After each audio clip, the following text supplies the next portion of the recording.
বাপ পাওয়া যায়? মা মরে গেলি মা পাওয়া যায়? বউ মরে গেলি বলো বলো, এ তো মাল গাঁজা কর মাল। এবার তো দাদা তুমি কিছু জানো না, বলে কেন? বলে আই বলছি শোনো, বাপ মরে গেলি বাপ পাওয়া যায়, মা মরে গেলি মা পাওয়া যায়, কিন্তু বউ মরে গেলি বউ পাওয়া যায় না। চাচার চোখ বুলু হয়ে গেছে, বলে কি কর? বলে এই শোনো, সেদিন আমার বাপ মরে গেল, তুমি এসে আমার মাথায় হাত দিয়ে বললে বাপ কাঁদিনি, বাপ তোর বাপ মরে গেছে তা কি হয়েছে, আমরা তো আছি, আমরা তো তোর বাপ।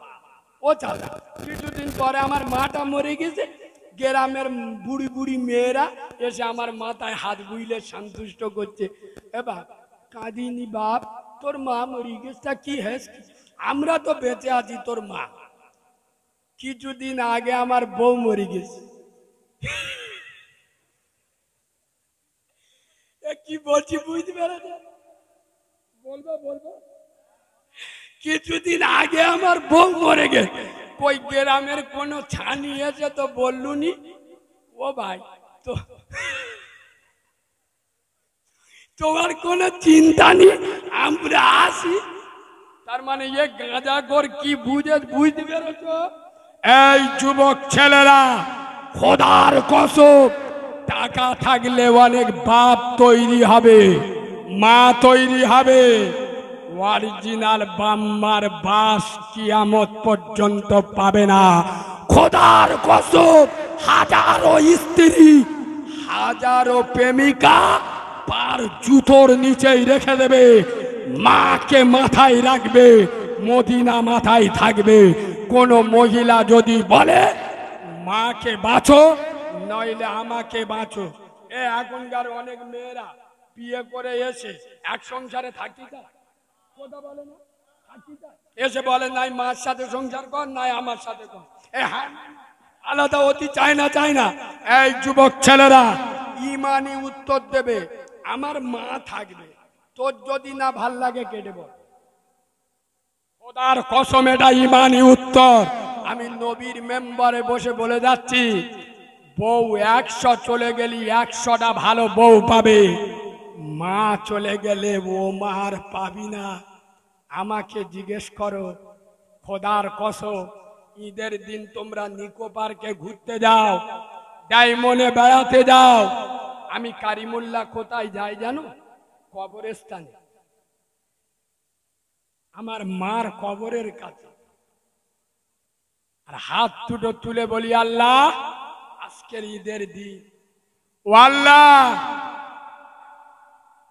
ঈদ মানে খুশি, আমি জন্মের পরে আমার মাকে দেখি নাই, আল্লাহ আজ তুমি আমার এমন শক্তি দিয়েছো, এক রাতে 30-40-50 হাজার টাকা রোজগার করি, মনে করলে আল্লাহ 40টা শাড়ি এনে আমার মাকে ডুবিয়ে দিতে পারতাম, আমার মা ওই শাড়িটা পরার জন্য আর কোনোদিন ফিরবে না।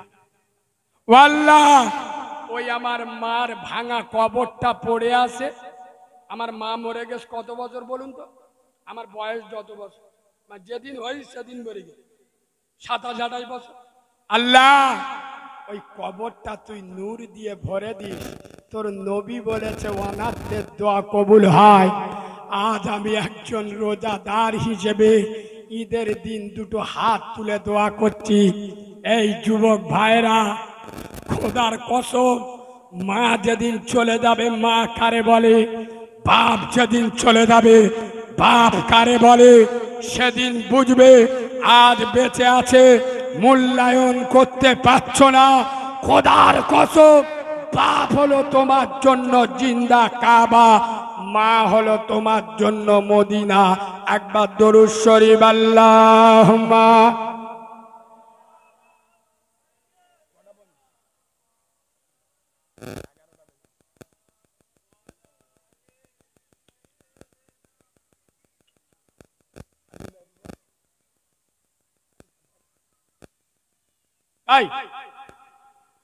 আমি আরেকটুখানি বললে আপনাদের অসুবিধা হবে, পিছনের ভাইরা কি বলছে আর একটু বলবো, একবার তকবীর দেবো, সন্ধ্যাতে মোটে দিইনি দেবো, কই দাও না, নারী তাকবীর। আওয়াজ দিয়ে দেখ, আমার বলা ভুল হয়ে গেছে। এ তো শয়তান বেতন কো শোবে, এমন আওয়াজ দেবেন শয়তানের চোখ বুলু হয়ে যাবে যে আজকের এখানে ভূমিকম্প হচ্ছে, পালা ধরলি ধুলো করে দেবে, ইমানদাররা সব খেপে গেছে। এ বাবু এইরাম একটু ঝেড়ে মারো না, নারাই তাকবীর। এই যুবক ছেলেরা একটু টাইট দিয়ে আওয়াজ দাও না, নারাই তাকবীর, নারাই তাকবীর। আল কুরআনের আলো, আল্লাহ হাদিসের আলো। আমি যেটা বলতে গিয়ে ভুলে এদিকে চলে এলুম, যে নামাজ ছেড়ে দেয় ও শিরিক করে, এটা বলিছি না বলিনি? আচ্ছা মিল করে দি শোনেন। এই বাবু, কোন মুসলমানের সন্তান দুর্গা পুজো করে? আর এখানকার ছেলেরা বিশেষ করে, কি গ্রামের নাম ভুলে গেল, হাটবেরিয়ার ছেলেরা মাইন্ড ব্লোয়িং হ্যাপি। এরা তো জীবনে দুর্গা পুজো করে না, তবে ওই মহেশ তোলায় বছরে একবার দুর্গা পুজো দেখতে যায়। এ ঠিক বলেছি না ভুল বলেছি? কিছু ছেলে যায় না, যায় না, ডাগর ডাগর দুর্গারা ঘরে এই টাইট ফিট গেঞ্জি আর ছেঁড়া প্যান্ট, পিছনতে চীনের সুরঙ্গ দেখা যাচ্ছে, নাম্বার লিখে দুর্গাকে হাতে দিচ্ছে, পাখি রাখো। বলে তোমার নাম কি? করিম মন্ডল। বলে আমার নাম শচীন মন্ডল। এ ঠিক বলেছি না ভুল বলেছি? এই বাবু, কিন্তু তারপরেও আমি বলছি কোন মুসলমানের সন্তান দুর্গা পুজো করে? করে বলো, করে না। আবার মসজিদে গিয়ে নামাজও পড়ে। কোন মুসলমানের বাচ্চা কালীর কাছে মাথা নত করে না, আবার মসজিদে গিয়ে মানে কি, ও আল্লাহরও মানে না, দুর্গারও মানে না, ও বেটা সাবালো না, মেয়ে সাবালো না, ছোকা। কথা বলে না যে ও কালীরও মানে না, আল্লাহরও মানে না। খোদার কসম, এই হাটবেড়িয়ার যুবকেরা যেখানে যাও যাই করো, আমাকে ভুল বুঝবেন না, আমিও পীর ভক্ত। এ পীর হাজী এমদাদুল্লাহ মাহাজিরি মাক্কি রহমাতুল্লাহ আলাইহিকে চেনেন? সমস্ত সিলসিলার পীরেদের পীর হাকিমুল উম্মাত আশরাফ আলী থানভী হুজুরকে চেনেন? যাকে উম্মতের সরদার, কত বড় আল্লাহর ওলি। ফুরফুরা দাদা পীর মোজাদ্দেদ জামানকে চেনেন? কত বড় আল্লাহর ওলি। পীর সব জামাতে আসে না? তোর পীর বলে দেছে নামাজ পড়িনি, হ্যাঁ টুকো ডাকবো, ফুসকো জান্নাতে ঢুকে যাবে। কথা বলে না, কাউরার কে বোঝাবে? শালা গাঁজার কোলকে টান মারতে যে জান্নাত দেখতে পাবে। এ হ্যাঁ না, নামাজ পড়বে না জান্নাতে যাবে, বাঁদরের বাচ্চা। এই বাবু, আচ্ছা আমি একটা নতুন কথা আপনাদের বলি, যদিও আপনাদের এদিকের অভিজ্ঞতা আমার নেই, তবে সত্যি হলি সত্যি বলবেন, মিথ্যে হলি মিথ্যে বলবেন, যে না আমরা কোনোদিন দেখিনি। এখন পশ্চিমবাংলায় বেশ কিছু মসজিদে লক্ষ্য করে দেখছি, খুদ আমাদের গ্রামের মসজিদে আমরা তালা মারিনি, তবে মসজিদের বাক্স লোহার শিকল দিয়ে, লোহার গ্রিল দিয়ে ভালো করে এঁটে দিয়ে।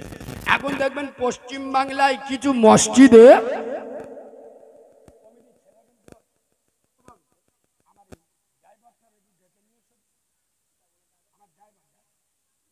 ভাই, পশ্চিম বাংলায় কিছু মসজিদ সন্ধ্যার পরে দেখবেন তালা চাবি মেরে দেয়। আপনারা দেখেছেন? দেখেছেন কিছু মসজিদে তালা চাবি মারতে দেখেন? আচ্ছা সত্যি কথা বলুন, যারা দেখেছেন, আল্লাহ সাক্ষী, ফেরেশতারা শুনছে, সত্য কথা বলুন, মসজিদে তালা চাবি মারা হয় কেন? আরে কেন বলবেন? কষ্ট কোথায়? কষ্ট কি? সত্যি কথা বলতে ভয় লাগে? চুরি হওয়ার ভয় মসজিদে তালা চাবি মারে। সত্য কথা বলো, মসজিদ থাকে কোথায়? কাউড়া পাড়ায় না মোল্লা পাড়ায়? মসজিদ থাকে খ্রিস্টান পাড়ায় না মোল্লা?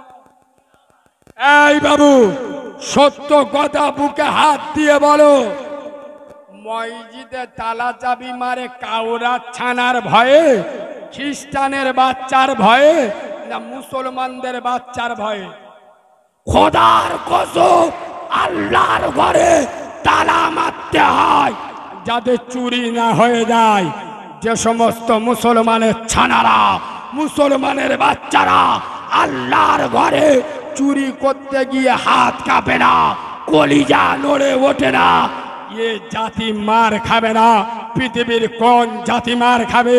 আমি নবীর মেম্বারে বসে সত্য কথা বলছি। 2 দিন আগে 24 ঘন্টা জলসায় যাচ্ছি দেগঙ্গা, টাইম 12টা 9টা বাজে। তা বলি রোডের পাশে একটা মসজিদে নামাজ পড়ি, উজু করে মসজিদে উঠতে যাচ্ছি, দেখি তালা চাবি মারা, ফিরে চলে। মসজিদে তালা চাবি মারা নামাজি ফিরে যায়। এরা কিরাম মুসলমান? এদের জন্য রসুলুল্লাহ নবুয়াতে রক্ত ঝরিয়েছে, এদের জন্য রসুলুল্লাহ মাথা ফাটিয়েছে। খোদার কসম, এই বাবু, এখানে যত আলেম উলামা আছে আমি সবার সম্মান জানিয়ে 5 জুতো মাথায় নিয়ে তারপর চ্যালেঞ্জ করছি, একটা হাদিস আমার দেখান। রসুলুল্লাহ বলে গেছেন যে 2014 সালে ভারতের মাটিতে একজন প্রধানমন্ত্রী হবে, তার নাম হবে নরেন্দ্র মোদী। এ মালটা এসে আমার ইসলামের ক্ষতি করবে, ইসলামের খুঁটি ভেঙে দেবে। এরম হাদিস আছে? কথা বলে না কেন? কিন্তু খোদার কসম, আমি নবীর মেম্বারে বসে চ্যালেঞ্জের সাথে বলছি, নবী এটা বলে গেছে, আসসালাতু ইমাতুদ্দিন। নবী বলে নাই নরেন্দ্র মোদী আমার ইসলামের ক্ষতি করবে।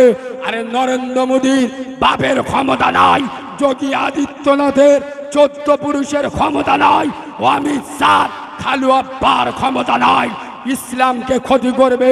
কিন্তু রসুল বলে যাচ্ছেন, আসসালাতু ইমাতুদ্দিন, যারা নামাজ ছেড়ে দিল ওরা আমার ইসলামের খুঁটিটা।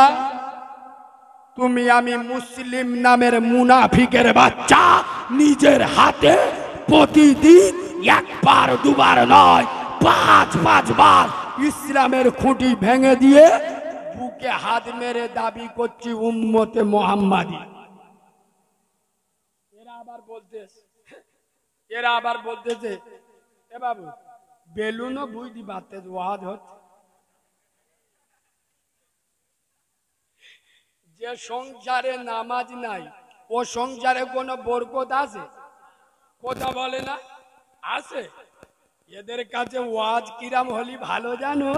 বাবারা বাবারা, ও মুসলমানের ছেলেরা, ও যুবকেরা, জুয়ানেরা, আমার হিন্দের রাজা খাজা গরিবে নওয়াজ মঈনুদ্দিন